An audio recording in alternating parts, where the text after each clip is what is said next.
I am Professor Cox, the digital avatar of Stan Cox, who personally writes all the material I present. One of the most critical needs and least emphasized components in the current educational climate is the development and strengthening of student memory. In the digital age, we tend to associate memory with data storage and recollection, but it is much more than that. Prior to literacy and written records, all knowledge, cultural values, core beliefs, and traditions were communicated orally from generation to generation, all from memory. These memories were stored and shared through orally transmitted epic stories, myths, and songs, and often in the backdrop of cultural celebrations which were contextualized with ceremonies, dancing, and dramatic reenactments. Homer's epics, the Iliad and Odyssey, were preserved and handed down by bards who would sing them episodically at celebrations of births, weddings, military victories, or many other communal gatherings. These presentations were not rote and would vary some with each bard and delivery. The place and importance of memory began to change with the invention of the written word and literacy.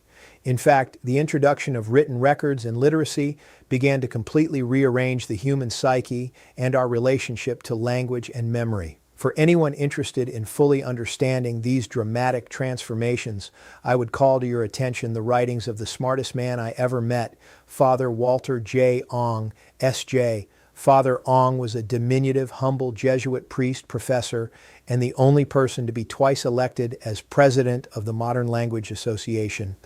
Although all of his writings are seminal and profound, his Presence of the Word provides a scholarly discussion of the impact of literacy on human memory and consciousness.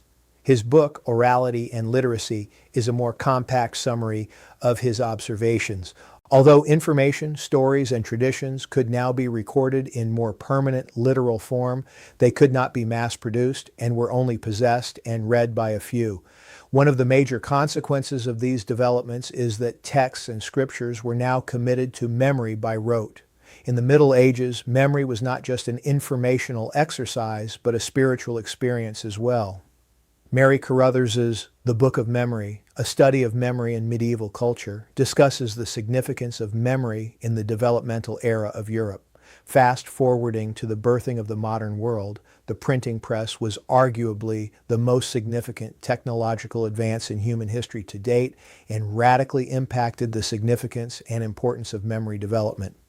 An even more dramatic shift in the focus on memory comes with digital devices, the internet, social media, and most recently, AI. Why memorize stuff when I can just Google it? Here's the rub. Through memory and oral repetition, we actually develop a personal relationship with what we are learning, which allows us to internalize and digest what is being communicated. Memorization also puts the student in a position to compare, contrast, and integrate what is now being encountered with what is already known, creating synthesization. In the digital world, we are quickly bombarded with information we don't fully understand and which is quickly forgotten. In other words, students are constantly having to go back to re-encounter square one. One of the most ridiculous concepts in the modern educational environment is they covered that in third grade. Teachers who are worth their salt recognize that covering and learning are very different phenomena. I frequently have asked school administrators which educational areas immediately demonstrate mastery. I have yet to receive an accurate answer, which is music and competitive sports.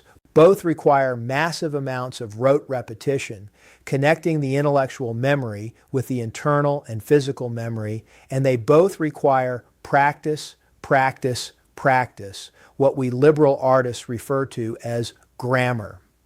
One issue is that many students believe memory to be an innate quality, something with which a person is born and cannot be improved. The fact is that although some may have more natural ability than others, memory is a muscle which can and must be constantly exercised and developed to remain viable.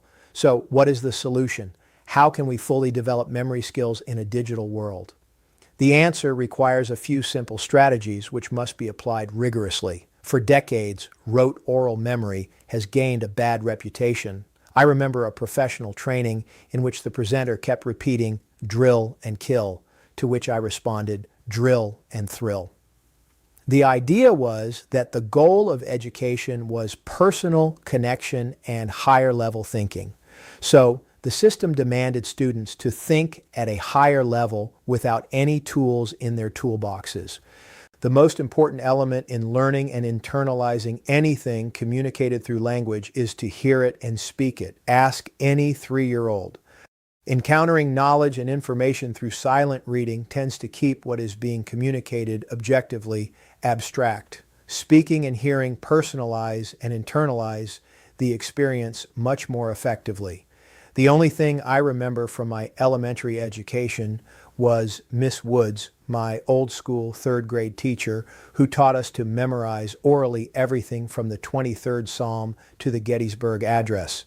We also learned our multiplication tables through oral rote repetition. She was wonderful. Closely related to orality is the importance of interconnection. I have taught classes with many subject labels, but I was always teaching humanities, which is the liberal arts tradition of demonstrating how what is being taught with everything else in the educational universe. The traditional combination, which Boethius called the quadrivium, is the best example. Humanities takes new learning and transforms it from random individual concepts and thoughts and creatively integrates them into a universal cosmology. Modern memory experts and technicians all point out that connecting new abstract information with something visual and experiential is key. I have found that the most effective tool in memory development is group oral poetry memorization. I encountered this in the Pearson Integrated Humanities program at Kansas University in the 1970s. In groups with a tutor, we memorized tremendous quantities of poetry through oral repetition. I consider this to have been the most important educational experience in my lifetime, and I have a few diplomas hanging on my wall. Orality connects us physically and intimately with language. Poetic imagination connects linguistic learning with the soul. To this day, I have students whom I have not seen in ages approach me, and after they shout my name, they begin to recite poems that I taught them decades ago. The last few years, I taught gifted middle schoolers in the public sector, most of whom did not know the definition of a noun. They had covered it years ago, but had never really learned it. I will say more about the modern abandonment of grammatical instruction in another installment. Modern educational scope and sequence are all about checking boxes and moving on. Without memory development through constant repetition, connection, and integration through memory, the educational process is a waste of time for the students and the system. Rote repetition should be a constant element of the educational process. Concert pianists and professional athletes spend significant time daily practicing the basic fundamentals of their craft, and yet we expect students to retain knowledge because they have simply covered it. How do I get to Carnegie Hall?